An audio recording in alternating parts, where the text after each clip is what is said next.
उस टाइम इतना मैं बुरे जा चुका था वहाँ पे कि अब मुझे लगा था अब तो आईआईटी नहीं आने वाला, लेट्स जस्ट कि कुछ एनआईटी मिल जाए, उसी के लिए हार्ड वर्क कर रहा था। कंसिस्टेंसी इज़ द की, ये बहुत लोगों ने बोला होगा और अगर इतने लोग बोल रहे हैं तो सही कह रहे हैं। कंसिस्टेंसी इज़ द की। क्लास में बैठते हो जहाँ 200 बच्चे बैठे हैं एक रूम में, सर एक क्वेश्चन पूछ रहे हैं, आप क्वेश्चन नोट डाउन कर रहे हो, सोचना शुरू कर रहे हो, और उतने में देखते हो पीछे से एक बंदे ने आंसर दे दिया। जस्ट शायद 5-6 दिन पहले मैंने एक मॉक दिया था एडवांस का, उसमें मेरे केमिस्ट्री में आउट ऑफ 60 मार्क्स मेरे 1 मार्क आया, 1 आउट ऑफ 60। मार्क्स जो मैंने स्कोर कर दिया वो 99 से ऊपर लाने वाला हूँ मैं। साइट लोड हुई और लिखा हुआ था 97.8। पेन में मैं 2 दिन रहा था, it was no less than a severe depression. Not just कि आप बस सोच के बैठे हो कि ठीक है 99 आने वाला है, 97 आएगा, ठीक है, 2 साल का हार्डवर्क है वो। Mic camera stories. Hello everyone, मेरा नाम सनत है एंड अभी मैं फर्स्ट ईयर में हूँ आईआईटी रुड़की में। 2024 के जेईई एडवांस में मेरी रैंक थी 5042, जिसके लिए मैंने स्कोर किए थे 172 मार्क्स। अब अगर आप मुझसे पूछेंगे कि ये अच्छे हैं कि ख़राब हैं, तो ये आंसर शायद सबके लिए अलग अलग हो, बट मेरे लिए स्पेशली क्योंकि मैं खुद को जानता हूँ, मैं जैसा स्टूडेंट था बचपन से, मेरे लिए बहुत अच्छे हैं।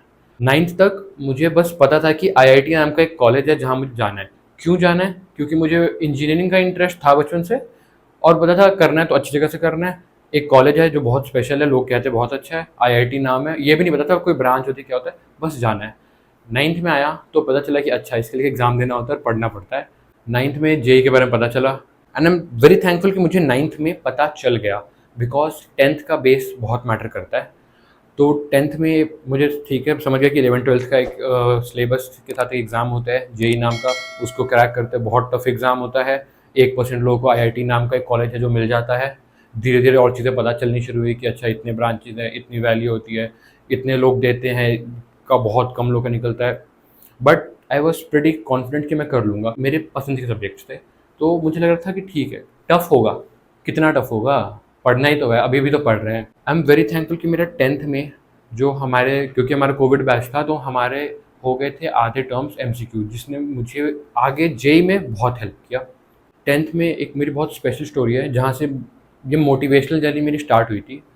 जब हमारा प्री बोर्ड्स हो रहे थे 10th के, तो क्योंकि मैथ्स मेरा फेवरेट सब्जेक्ट था और मैथ्स में लगता था ईजी है, आराम से हो जाता है। प्री बोर्ड्स चल रहे थे मेरे, मैम आई और मैम ने कहा टाइम ख़त्म, और मेरे नियरली 4-5 क्वेश्चन बाकी थे। आउट ऑफ 40 आई स्कोर 31 विच व वेरी बैड फॉर मी। मुझे बाकी सब्जेक्ट्स का नहीं पता था, बट मैथ साइंस मेरे फेवरेट थे और उस टाइम मुझे पता था कि मुझे जेईई के लिए जाना है, तो मैं 10th की मैथ्स को बहुत लाइटली लेता था। और मुझे इतना शॉक लगा कि मैं इतना कॉन्फिडेंट हूँ और मैं बोर्ड्स के सामने खड़ा हूँ, और अब मुझसे 10th की मैथ्स नहीं हो रही, मैं क्या जाऊँ वहाँ पे। अपनी ट्यूशन वाली मैम से मैंने बात किया कि मैम ऐसे ऐसे है, क्या करूँ, कुछ नहीं समझ आ रहा है, सिवियर बहुत टेंस था मैं। अपने दोस्तों से बात की, that time I had great friends, साथ में हमने पढ़ना स्टार्ट किया, special time based study and all start की। प्री बोर्ड्स 2 हुए हमारे, 2 प्री बोर्ड्स हुए थे, उसमें थोड़े से बेटर मार्क्स है बट कोई खास नहीं। बहुत एक्सट्रीम हार्डवर्क पे गया मैं फॉर सम डेज, जो बीच का टाइम होता है। After all that hard work, term 1 में 10th के I scored full in maths, बहुत एफर्टलेसली इन द पेपर। और वो मेरे लिए ऐसी अचीवमेंट थी, वो ये छोटी सी जो कहानी मैंने आपको सुनाई, इससे मुझे समझ आया, एक बहुत बड़ा लेसन मुझे मिला कि करोगे तो हो जाएगा। जो सेल्फ डाउट था ना, वो मेरा जेईई की जर्नी से पहले ख़त्म हो गया। मुझे पता था कि ठीक है मैं कर नहीं रहा था, या मेरा उस लेवल पे एफर्ट नहीं थे, इसलिए मेरा रिजल्ट नहीं आया। मैंने अच्छा हार्डवर्क पुटअप किया, मेरा रिजल्ट आ गया। मुझे पता लगा कि मेरे प्री बोर्ड में फुल है, कि अब जेईई करूँगा and I got the confidence कि मैं कर लूँगा। उसके बाद आगे ऑफ कोर्स बहुत ऊपर नीचे आते हैं, बट उस टाइम स्टार्टिंग में मैं बहुत अच्छा कॉन्फिडेंट था। फिर बस यही सोच रहा था कि कहाँ जाना है, कैसे करना है, कौन सी कोचिंग, ये वो, कोटा जाना है कि नहीं। अब ये कोटा जाना है कि नहीं, ये मैंने बहुत लास्ट में ऑप्शन रखा था, क्योंकि मुझे लगा था पापा नहीं जाने देंगे। तो बस एक दिन ऐसे ही मैं गया पापा के पास, मैं बैठ के बस डिस्कस कर रहा था कि अब कहाँ से ये कोचिंग अच्छी है, लोकल कोचिंग करनी है कि किसी नॉन ब्रांड में आना है, क्या करना है, कैसे करना है, बस सोच रहा था। मैंने लास्ट में बस मेंशन किया कि सोच रहा हूँ कोटा का भी देख लूँ, और पापा को हिंट लगे कि इसका मन है कोटा जाने का, बस ये बोल नहीं रहा है। और पापा ने एक बार में बोला कि तुम्हें कोटा जाना है, जाओ, जहाँ जाना है, जैसे करना है करो, मुझे बस रिजल्ट ला के दे दो। मुझे समझ आया कि मेरे पेरेंट्स का फुल सपोर्ट है। Now I have all my options open.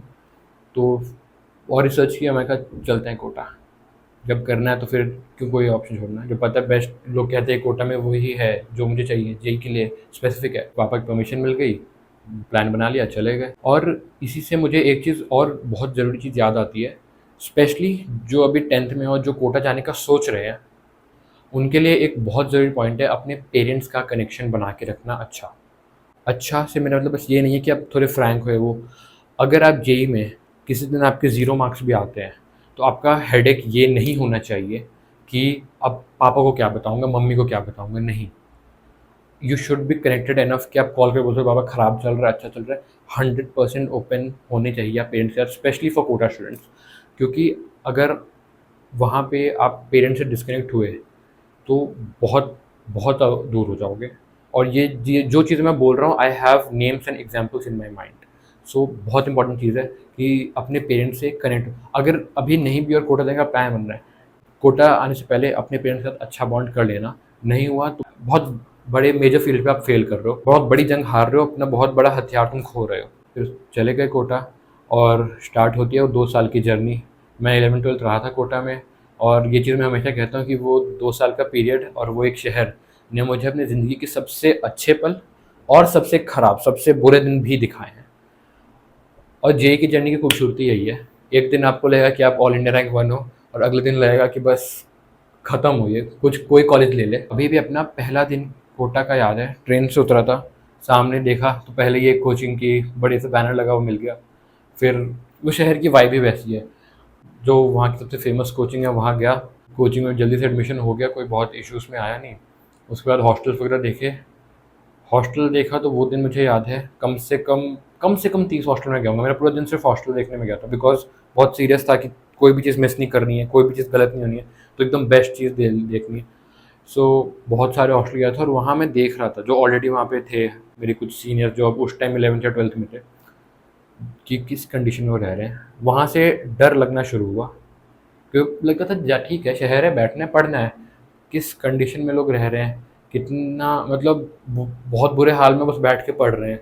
वो दिन मुझे याद है, कितने तरह तरह के रूम्स, कितने तरह के लोग मैंने देखे। थैंकफुली मेरे पेरेंट्स बिकॉज अच्छे इकोनॉमिकल बैकग्राउंड से आते हैं, तो मुझे एक अच्छा काइंड ऑफ लग्जरी हॉस्टल मिला जो रेयर है कोटा में। Like I would say 3-4% Kota के हॉस्टल्स उतने अच्छे हैं। वहाँ पे मैं रहा, कोटा में इंद्रप्रस्थ एरिया है, वहाँ पे कुछ अच्छे हॉस्टल्स हैं, उनमें से एक में मैं गया और यहाँ 11th की जर्नी स्टार्ट हुई। अब यहाँ पे एक एक्सेप्शन है मेरा फ्रॉम दी नॉर्मल, जो आपने मोटिवेशनल या जेईई स्टोरीज सुनी होगी, सक्सेस स्टोरीज, सब एक बहुत कॉमन फ्रेज है जो आपने सुना होगा कि 11th मेरी बर्बाद थी। मेरे साथ ऐसा इसलिए नहीं हुआ बिकॉज मुझे 10th से पता था कि मुझे करना है, तो मैं 10th में बहुत यूट्यूब वगैरह और बहुत अपने सीनियर्स कनेक्शन से बात करता था अबाउट जेईई, तो मुझे पता था कि 11th बहुत लोग बर्बाद करते हैं।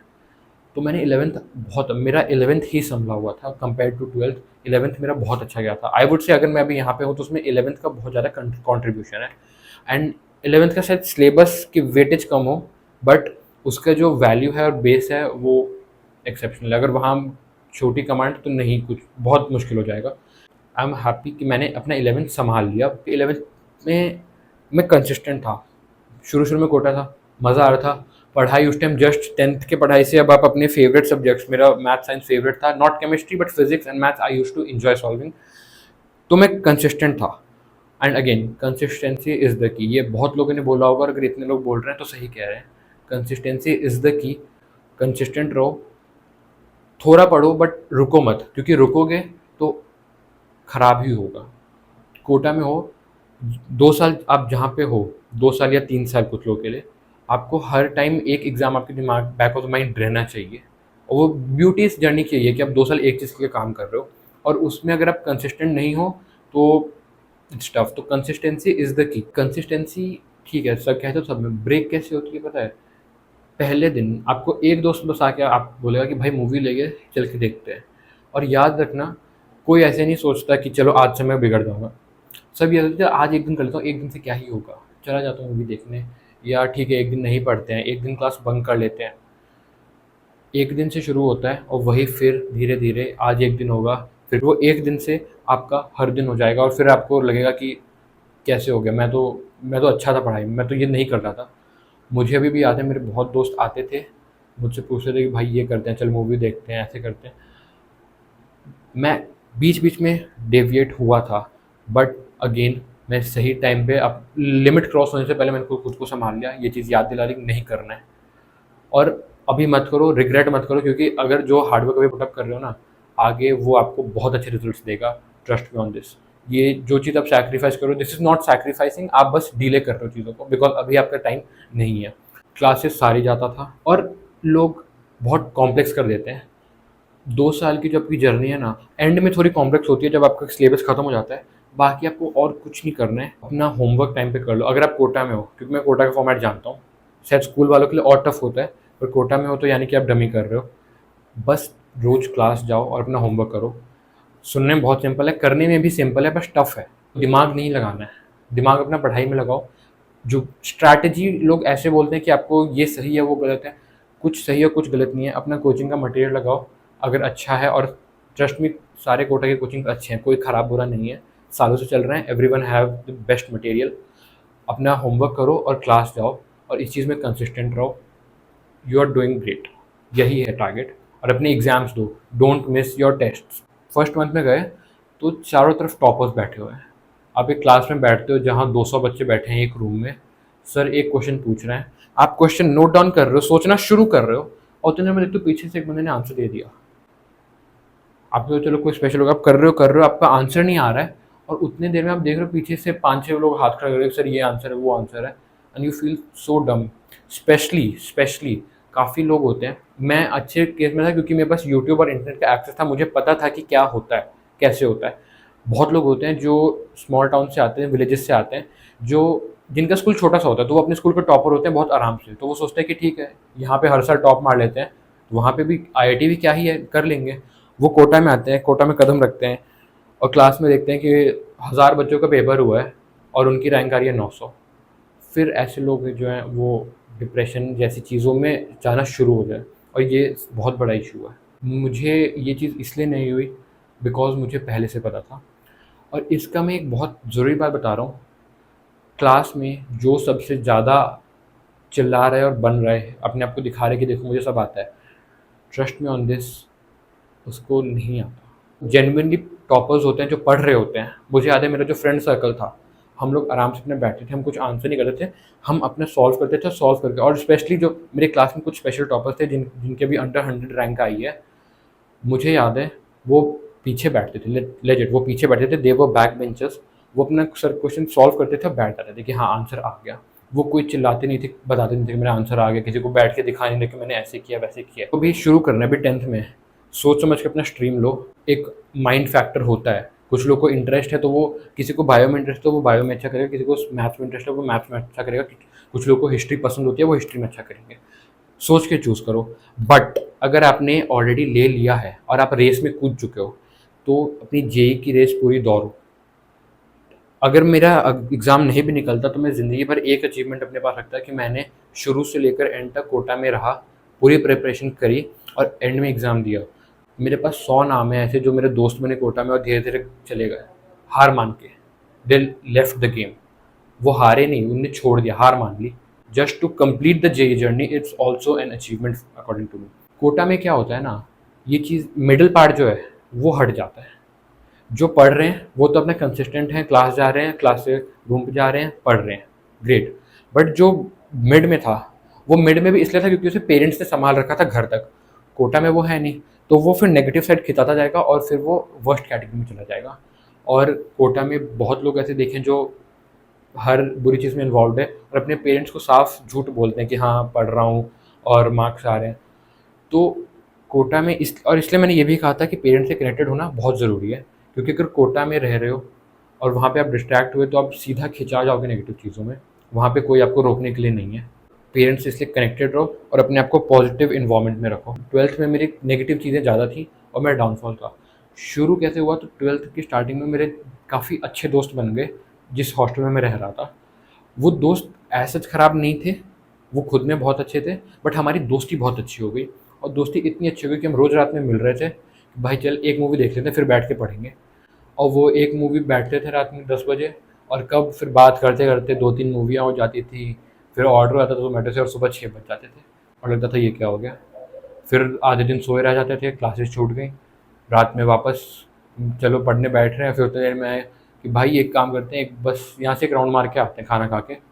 वो फिर दोस्ती शुरू हुई, फिर पता नहीं चला कैसे आधी रात बीत गई और ऐसे करके मुझे याद है मेरा नियरली 1 वीक पूरा ख़राब हो गया था। अब ऐसे टाइम पे शायद एक नॉर्मल स्टूडेंट करता है कि वो फिर उस पर वर्क करता है या दोस्तों से दूर होता, बट आप अकेले रह रहे हो वहाँ पे, you need to take major steps. मैंने जस्ट इसकी वजह से अपना हॉस्टल चेंज किया, थोड़ा दूर हॉस्टल लिया। वहाँ पे हॉस्टल का लेवल कंपेयर टू जो मैं पहले रह रहा था is a bit cheap and lower. मैं पढ़ रहा था, इट वॉज नॉट कि मैं पूरा ख़राब कर चुका था, बट समवेयर मेरी एनर्जी डाउन हो चुकी थी रिलेटिव टू 11th। जो मेरा जोश था, जो हार्डवर्क था 11th में, उससे कम था। क्लासेस जानी छूट गई, फिर होमवर्क छोड़ने लग गया कि ठीक है 3-4 क्वेश्चन किए फिर छोड़ दिया, डिस्ट्रैक्ट होना शुरू हुआ मैं। बट 12th मेरा ज़्यादा अप्स एंड डाउन था, कुछ कुछ दिन बहुत मोटिवेटेड होकर अच्छे से किया, कुछ दिन पूरे ख़राब हुए।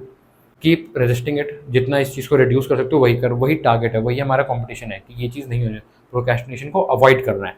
उस टाइम इतना मैं बुरे जा चुका था वहाँ पे कि अब मुझे लगा था अब तो आईआईटी नहीं होने वाला, लेट्स जस्ट कि कुछ एनआईटी मिल जाए, उसी के लिए हार्ड वर्क कर रहा था। मेन से 2-3 महीने पहले मुझे चिकन पॉक्स हो गया और मुझे घर आना पड़ा। अगर आप एक दिन का भी छुट्टी लेते हो ना तो वो आपका आगे के 3 दिन इफेक्ट करता है। मैं 1 हफ्ते तक, नियरली 1 हफ्ते तक अपने घर पे था। उस टाइम मैं लखनऊ में रह रहा था, तो लखनऊ गया, वहाँ पे पढ़ाई तो ऑफ कोर्स ज़ीरो हो गई। और मोर देन एकेडमिक लॉस, वो आपको मेंटल लॉस देता है कि अब बियर नहीं कर रहा, मुझे अभी पढ़ना है। 2 साल मैंने इसके लिए काम किया है, 2 साल बहुत हार्ड वर्क पुटअप किया है, और अब इस वजह से इस सबसे क्लोज आकर मैं ख़राब कर रहा हूँ। अब बीमार हो, उसके आप कंट्रोल भी नहीं है, और नहीं पता आप कब ठीक होने वाले हो। और चिकन पॉक्स एज बीमारी भी ऐसी, अब सबसे डिस्कनेक्ट हो जाता है, आपको एक रूम में रहना होता है। ठीक हुआ, वापस भागा। मेरी पूरी फिजिक्स अच्छी है 11th की 12th की पूरी जेई की, बट उस अराउंड एक चैप्टर, जो वेव्स के एक चैप्टर का पूरी सीरीज़ होती है जिसमें बहुत सारे चैप्टर्स आते हैं वेव्स के अंडर, वो मेरा आज तक ज़ीरो है। मैंने उसका एक क्वेश्चन ना मैं उस टाइम कर पाया, ना मैं मेंस में किया, ना मैंने एडवांस में किया। क्या मैंने उसको ठीक करने की कोशिश नहीं की?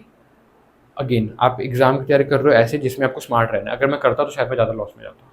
मैंने ट्राई किया शुरू में, मैं समझ गया कि अब मेरा बेस ख़राब हो चुका है चैप्टर का, लीव इट, जो आता है उसको अच्छा करो। इससे एक चीज़ इंपॉर्टेंट पॉइंट और, जेई की तैयारी आपको स्मार्ट वर्क और हार्ड वर्क दोनों करना है। दोनों लोग ऐसे पोर्ट्रे करते हैं कि हार्ड वर्क से बेटर है स्मार्ट वर्क, कि स्मार्ट वर्क करो हार्ड वर्क नहीं करना पड़ेगा। एक भी एस्पेक्ट पे छोड़ोगे तो आपका लॉस है। मैंने स्मार्ट वर्क भी किया, हार्ड वर्क भी किया। उसके बाद से जब मैं लौटा तब से जो टाइम स्टार्ट हुआ था, फ्रॉम द डे जब मैं अपना घर से आफ्टर, जब मैं ठीक हो गया था चिकन पॉक्स से, मैं घर गया, from that day to the day of exam, मैं अभी भी सोचता हूँ ना, याद करता हूँ टाइम, तो मुझे लगता है कि मैंने कैसे कर लिया the hard work I was putting. मैं उस टाइम पूरे दिन क्लास में रहता था, मुझे अभी समझ आता है कि मैंने कैसे कर लिया। बट अगेन, इफ़ आपका टारगेट सेट है और आपको पता है करना है तो कर लोगे। ये अच्छी मेमोरी होती है, जब अपना हार्ड वर्क याद करते हो ना तो वो एक अलग ही पॉजिटिव मेमोरी आपको देता है। तो बाद में याद करते हो ना और लगता है कि इतना मैंने कैसे किया था, तो वो आपको देता है कि हाँ लेकिन मैं कर तो सकता हूँ। मुझे अभी भी वो मेरा बेस्ट टाइम है जब मैं याद करता हूँ कि मैंने मेन से पहले कितना कैसे कैसे, लाइक सुबह उठ रहे हैं, भाग रहे हैं, फिर एक क्लास कर रहे हैं, वापस आ रहे हैं, फिर क्लास कर रहे हैं, फिर दिन रात तक वापस आ रहे हैं, फिर उस बैठ के होमवर्क कर रहे हैं। और ये भी याद रखना कि आप जेई की तैयारी कर रहे हो, वर्ल्ड का टफेस्ट एग्ज़ाम है। It's not your boards, it's not some any other exam या कोई ऐसी, इट इज़ टफ। ठीक है, अलग अलग एग्ज़ाम्स के अपने एस्पेक्ट्स होते हैं, शायद नीट में कंपटीशन बहुत ज़्यादा है, बट जब क्वेश्चंस की लॉजिकनेस पे आता है, आपके दिमाग के एप्टीट्यूड पे टेस्ट क्वेश्चन आता है, तो yes, JEE advance is the toughest exam. और ये चीज़ तब याद रखते हैं जब आप बैठ के अपना होमवर्क कर रहे हो या अपने टेस्ट दे रहे हो और आपके क्वेश्चन नहीं बन रहे। यू शुड बी हैप्पी कि अगर क्वेश्चन नहीं बन रहे मतलब ठीक है, अगर सारे बन रहे होते तो फिर मतलब कुछ तो गलत कर रहे हो। अगर सब कुछ बन जा रहा है तो यानी आप गलत मटेरियल यूज़ कर रहे हो, ईजी मटेरियल यूज़ कर रहे हो। नहीं बनेंगे, इरिटेशन होगी। स्पेशली मेरे साथ होता था जब मैं होमवर्क किया, मैं होमवर्क शुरू के 3 ही क्वेश्चन ही बने, आगे 30 और पढ़े, तो वहीं पे लगता है इरिटेशन स्टार्ट हो जाती है, फिर मन ही नहीं करता और करने का। बट मन नहीं कर रहा फिर भी अगर बैठे कर रहे हो, then you are gonna be an IITian. यही एक क्वेश्चन है ना कि आपका नॉर्मल से अलग क्या बना रहा है आपको, आपका दिमाग ख़राब हो रहा है। स्पेशली जो क्वेश्चंस की कॉम्प्लेक्सिटी होती है वो हेडेक दे देती है, एडवांस की स्पेशली। उसी चीज़ को टैकल करना है। याद रखना है बात कि तुम टफेस्ट एग्जाम की तैयारी कर रहे हो, तो नहीं हो रहा तो भी करना है। Then comes the JEE mains day, 27 Jan morning, उसका कुछ केस हुआ था उस शिफ्ट का, and that was very similar to जो 2024 नीट का हुआ था। बस वो इतना वायरल नहीं हुआ बिकॉज वो एक शिफ्ट की का था, और उस एक शिफ्ट में कम बच्चे होते हैं तो उतना ज़्यादा वो वायरल नहीं हुआ, उतना वॉइस नहीं उठी। मैंने उस मेंस में स्कोर किए थे 210 मार्क्स, और मैं पेपर में बैठा था 200 टारगेट करके, 210 आ गए। आई वॉज प्रेटी हैप्पी कि मुझे जो चाहिए था उससे मैं ज़्यादा करके आया हूँ। एंड इसी से भी आप पूछोगे मेंस में 200 से अबव लाना means 99 percentile above. I was very happy. Result day आया, सुबह सुबह उठा, मुझे पता चला कि रिजल्ट आ चुका है। एक तो बहुत वेट करा के रिजल्ट आया था। मैं बैठा ये सोचे कि देखते हैं 99 पॉइंट कितना आया है। मेरा टारगेट 98.5 का था, बट मुझे पता चलता है कि मेरे मार्क्स जो मैंने स्कोर कर दिया वो 99 से ऊपर लाने वाला हूँ मैं। तो लेट्स सी 99.2 है, 3 है, 5 है, उस खुशी के साथ मुझे पता था कि इसमें कोई टेंशन ही नहीं, खराब आने ही नहीं वाले 210। I was confident. खोला, साइट लोड हुई और लिखा हुआ था 97.8। मैंने अपना देखा कि मेरा ही है ना, फोटो मेरी लगी, नाम मेरा लगा है। रीलोड किया, कुछ एरर हो, कोई बग हो। इट वॉज 97 पॉइंट, मार्क्स वही थे, मैंने कैलकुलेट सही किया था, marks were 210। I was pretty confuse, क्या हुआ है, ऐसा होता ही नहीं, सालों से ट्रेंड देख रहे हैं। 210 पे मिनिमम 99 तो जाता है मिनिमम। यूट्यूब खोला फिर भाग के, क्योंकि बहुत टेक ऑनलाइन रहने वाला बंदा हूँ। यूट्यूब से पता चला कि रिजल्ट आया, यूट्यूब देखा, उस टाइम सारे लोग लाइव जाते हैं तो उनके कमेंट्स वगैरह देख रहा हूँ, तो सब बोले 27 जैन के साथ गलत हुआ है, justice for 27 Jan morning shift.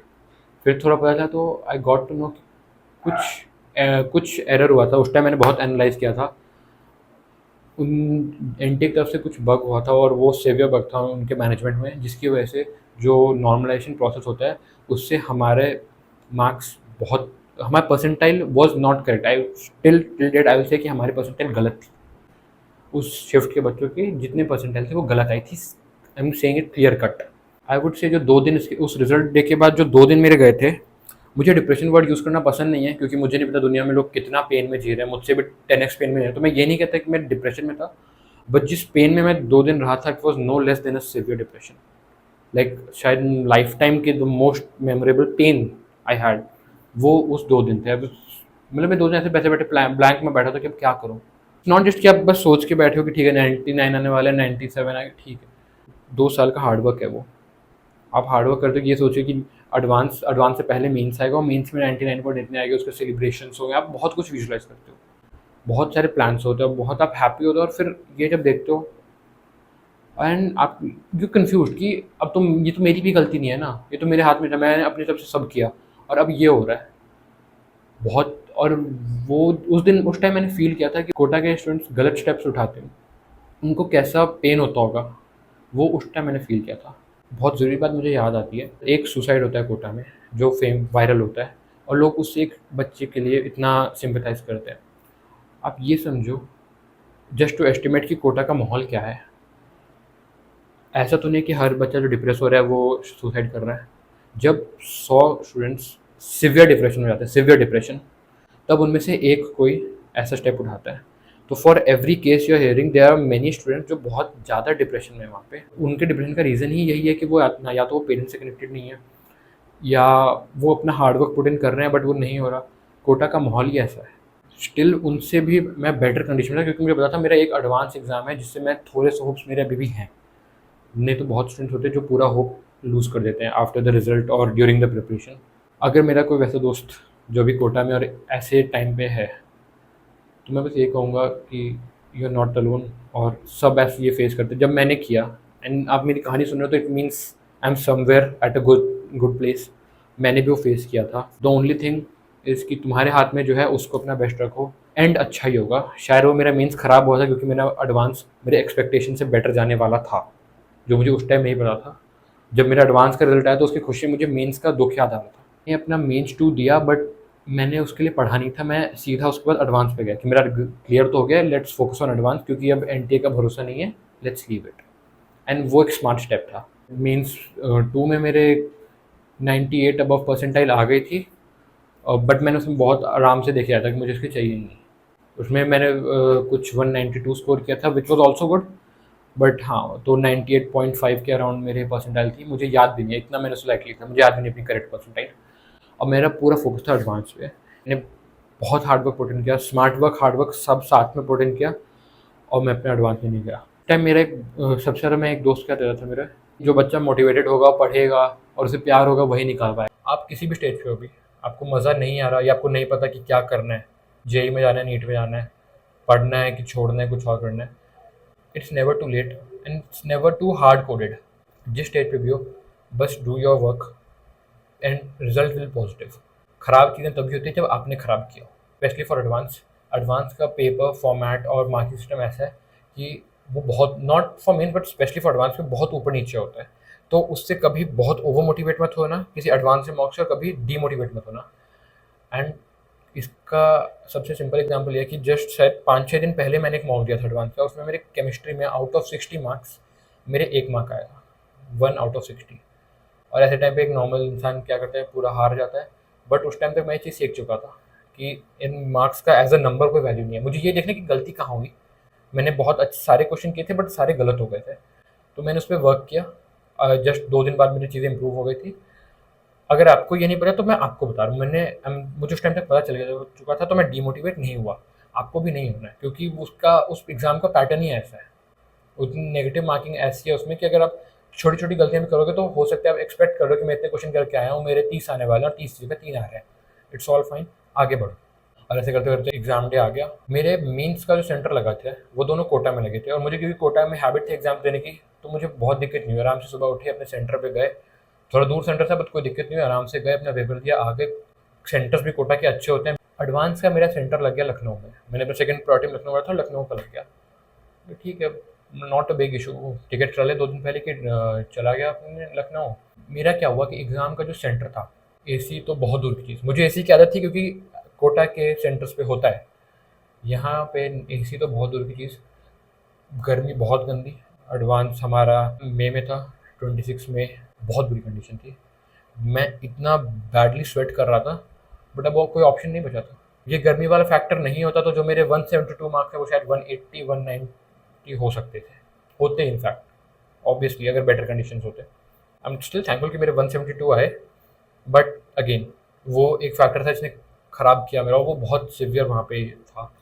मुझे अपना पहले पेपर का वो फीलिंग याद है कि मुझे वैल्यू समझ आई मॉक टेस्ट की। अगर मैंने मॉक टेस्ट ना दिए होते तो उस टाइम में बहुत डिस्ट्रैक्ट होता और डरा हुआ होता कि क्योंकि वो एक एक जंग है, 6 घंटे की वो एक जंग है जो आपको लड़नी है, जिसके लिए आपने 2 साल तैयारी की है। तो उस टाइम पे आपको कितना फील होगा कि 2 साल तैयारी करके अब यहाँ पे बैठा हूँ तो अब अच्छा करना है। उस टाइम प्रेशर कितना होगा। मेरे पे प्रेशर नहीं था क्योंकि मैंने मॉक टेस्ट खूब दिया था, तो मेरे लिए हैबिचुअल हो गया था कि पीसी पे बैठना, कम क्वेश्चन आ रहा है देखो सॉल्व करो, एक रोबोट की तरह, और वो 6 घंटे आपको रोबोट की तरह काम करना है। मुझे वो फीलिंग याद है कि मैंने पेपर देखा, मैंने शुरू किया, 3 घंटे बीते, और 3 घंटे में सुबह फर्स्ट पेपर में मैंने इधर से इधर, मेरा ऐसे ऐसे नहीं हुआ, ऐसे में पेपर देख रहा हूँ, सॉल्व कर रहा हूँ, देख रहा हूँ, कर रहा हूँ, 3 घंटे बीत गए और मेरा फर्स्ट पेपर अच्छा गया था। दोनों पेपर अच्छे गए थे equally. I was pretty satisfied कि ठीक है, जैसे मेरे मॉक टेस्ट आते थे वैसे ही गए। कुछ ऐसे भी एडवांस पेपर में अंदाज़ा लगाना इज़ नॉट पॉसिबल। पेपर देने के बाद आप सोचोगे कि मेरे इतने आने वाले, 200 आने वाले हैं, 50 आएंगे। कभी आप देख सोचोगे कि बहुत ख़राब गया, 50 आने वाले, 200 आ जाएंगे।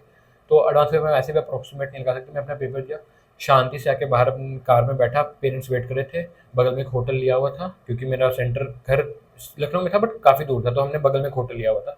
दूसरे एग्जाम में और सिवियर कंडीशन थी, ऐसी जगह मिल गई जहाँ कुछ पंखा कूलर कुछ नहीं, इतनी ज़्यादा गर्मी थी कि मुझे अपना स्वेट साइड क्लीन करना पड़ रहा था बीच बीच में। मेरा पूरा जो राइटिंग पैड था उसके पेजेस गीले होने लग गए थे, इतना बुरा कंडीशन था।